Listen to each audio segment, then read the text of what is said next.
আজকে আমার আলোচনার টপিকস সহবাসে ইচ্ছামতো সময় বাড়ানোর কার্যকারী দুটি হোমিওপ্যাথিক ঔষধ। দু ধরনের সমস্যায় সব থেকে বেশি ভোগে। একটা হলো সহবাসের ইচ্ছা না হওয়া, দ্রুত বীর্যপাত, আর একটা হলো পেনিসের খর্বতা অর্থাৎ লিঙ্গের নিস্তেজতা। তা দুইটা মিলেই সাধারণত যৌন অক্ষমতায় ভুগতে থাকে। তো এই যে দুইটার যে যৌন অক্ষমতায় ভুগতে থাকে এর কার্যকারী কিছু মেডিসিন রয়েছে, যেটা পার্শ্ব প্রতিক্রিয়ামুক্ত হোমিওপ্যাথিক ঔষধ। অনেকের প্রশ্ন, যৌন মিলনের একদমই ইচ্ছা হয় না, পার্টনার বা স্ত্রী কাছে থাকলেও কোনো রকমই ইচ্ছা হয় না, আবার যদি ইচ্ছা হয় তাহলে পুরুষাঙ্গ উত্থান হয় না, নিস্তেজ অবস্থায় থাকে। আবার দেখা যায় যে যৌন মিলনে যাবার আগেই বীর্যপাত হয়ে যায়, আবার যৌন মিলনে যাবার 2-1 মিনিট পরেই বীর্যপাত হয়ে যায়। তো এটা কি কারণে হয়, এখন এর জন্য আমরা কি করতে পারি, এই বিষয়টি নিয়ে আমি এখন আলোচনা করব।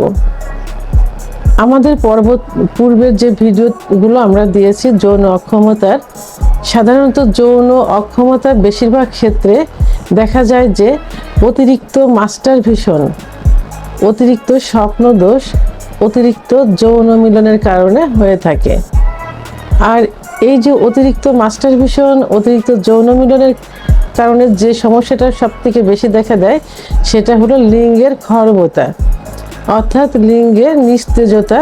লিঙ্গ উত্থান হতে চায় না, আগা মোটা গোড়া চিকন, নিস্তেজ অবস্থায় একদম কুকড়ানো অবস্থায় থাকে, ভেনগুলো উত্তেজিত অবস্থায় ভাসতে থাকে ইত্যাদি সব থেকে বেশি দেখা যায়। সাধারণত যৌন অক্ষমতা, লিঙ্গ একদমই ইচ্ছা হয় না, ইচ্ছা হলেও উত্থান হয় না, আবার 2-1 মিনিটের ভিতর বীর্যপাত হয়ে যাওয়া, আবার দেখা যাচ্ছে যৌন মিলনে যাবার পূর্বেই বীর্যপাত হয়ে যাওয়া।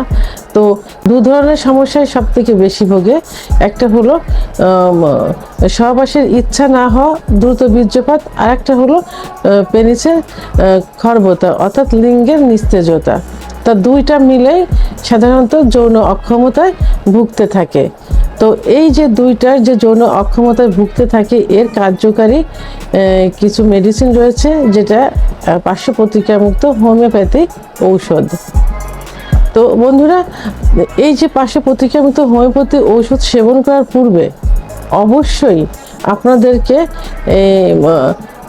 মাস্টারবেশন অর্থাৎ হস্তমৈথুন থেকে দূরে থাকতে হবে এবং মেয়েদের নিয়ে যে খারাপ চিন্তা ভাবনা, রাত্রে অতিরিক্ত কল্পনা করা, পর্নোগ্রাফি দেখা, পর্নোগ্রাফি দেখেই সাধারণত বেশি মাস্টারবেশন করে থাকে, এইগুলো থেকে অফ থাকতে হবে অর্থাৎ দূরে থাকতে হবে।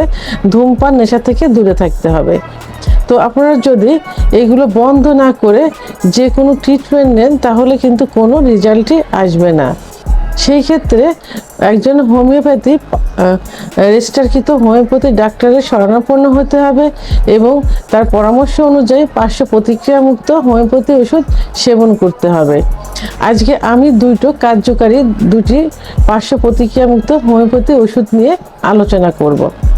আমি আজকে যে দুইটা মেডিসিন নিয়ে কথা বলবো সে দুইটা খুবই গুরুত্বপূর্ণ মেডিসিন। সাধারণত দেখা যায় যে এর একটা মেডিসিন ডাক্তার সাজেস্ট করে থাকেন, কিন্তু আমি এই ক্ষেত্রে দুইটা এই কারণেই দিচ্ছি যে যৌন অক্ষমতা সাধারণত সহবাসের ইচ্ছা হয় না, ইচ্ছা হলে দ্রুত বীর্যপাত হয়ে যায়, আবার দেখা যায় যৌন মিলনে যাবার আগেই বীর্যপাত হয়ে যায়। এটা এক ধরনের সমস্যা। আরেক ধরনের সমস্যা হলো যে লিঙ্গের খর্বতা। তাহলে দুইটা মিলেই কিন্তু যৌন অক্ষমতা দেখা দেয়।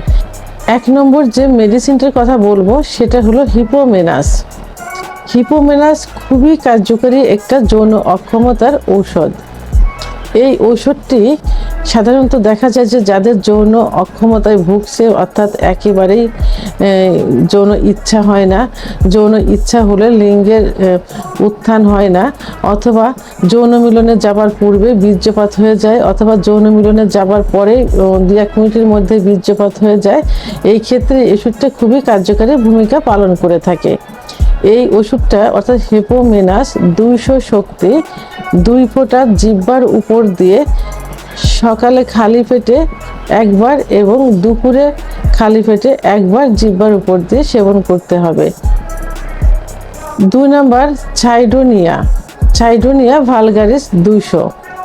এই ওষুধটা সাধারণত লিঙ্গের উপরে সব থেকে বেশি কাজ করে থাকে, অর্থাৎ লিঙ্গের খর্বতা, লিঙ্গের আগা মোটা, গোড়া চিকন, সাইজ ছোট চিকন, এবং দেখা যায় যে লিঙ্গের উপরে যে শিরাগুলো অর্থাৎ ভেনগুলো ভাসতে থাকে মাস্টারবেশন করার কারণে লিঙ্গের যে রক্তনালীগুলো থাকে সেগুলো সংকুচিত হয়ে যায়, যার কারণে ব্লাড সার্কুলেশনটা সঠিকভাবে করতে পারে না। এই ক্ষেত্রে ছাইডোনিয়া গুরুত্বপূর্ণ ভূমিকা পালন করে থাকে। ছাইডোনিয়া ওষুধটি 2 ফোঁটা জিহ্বার উপর দিয়ে বিকালে এবং রাত্রে খাবার আধা ঘন্টা আগে সেবন করতে হবে। একই ওষুধ ছাইডোনিয়া ভালগারিস মাদার টিংচার 10 ফোঁটা ঠান্ডা পানি সহ দিনে 3 বার খাবার আধা ঘন্টা আগে অথবা আধা ঘন্টা পরে সেবন করতে হবে। একই ওষুধ ছাইডোনিয়া ভালগারিস মাদার টিংচার 20 ফোঁটা হাতের তালুতে নিয়ে 5 মিনিট সময় ধরে লিঙ্গে ম্যাসেজ করতে হবে, অর্থাৎ যে লিঙ্গ মাস্টারবেশন করার কারণে ছোট হয়ে গেছে, আগামোটা গোড়া চিকন, রগগুলো ভাসতে থাকে, নিস্তেজ অবস্থায় একদম ছোট হয়ে থাকে, সেই ক্ষেত্রে এই ওষুধটি খুব আলতোভাবে ম্যাসেজ করতে হবে।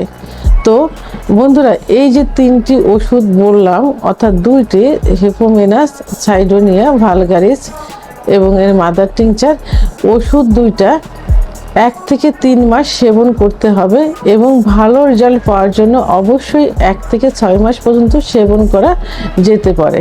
পাশাপাশি এর মাদার টিংচার বাহ্যিক প্রয়োগও 1 থেকে 3 মাস, ভালো রেজাল্ট পাওয়ার জন্য 1 থেকে 6 মাস ব্যবহার করতে হবে। তো বন্ধুরা, এর যে কোনো একটা অর্থাৎ হেপোমেনাস ওষুধটির যৌন অক্ষমতা যাদের চাহিদা কম, সময় কম, সেক্ষেত্রে খুবই গুরুত্বপূর্ণ ভূমিকা পালন করে থাকে এবং একটা ওষুধের উপর নির্ভর করা যায়। একই সঙ্গে ছাইডোনিয়া লিঙ্গের খর্বতায় অর্থাৎ লিঙ্গের নিস্তেজতায়, যেটা মাস্টারবেশনের কারণে হয়ে থাকে, সেটা গুরুত্বপূর্ণ ভূমিকা পালন করে থাকে। তা আমরা সাধারণত দেখা যায় যৌন অক্ষমতা যারা ভুগতে থাকে অধিকাংশ ক্ষেত্রেই মাস্টারবেশনের কারণে এটা হয়ে থাকে বেশি। সেক্ষেত্রে আমরা 2টা ওষুধই পাশাপাশি ব্যবহার করব, তাহলে খুব দ্রুত এবং খুব গভীর ক্রিয়াশীলভাবে কাজ করতে থাকবে। তো বন্ধুরা, আমার ভিডিওটি সম্পর্কে যদি কোনো মতামত থেকে থাকে অবশ্যই কমেন্টসের মাধ্যমে জানাবেন। আর ভিডিওটি ভালো লাগলে লাইক, কমেন্ট, সাবস্ক্রাইব করে আমার সঙ্গে থাকুন।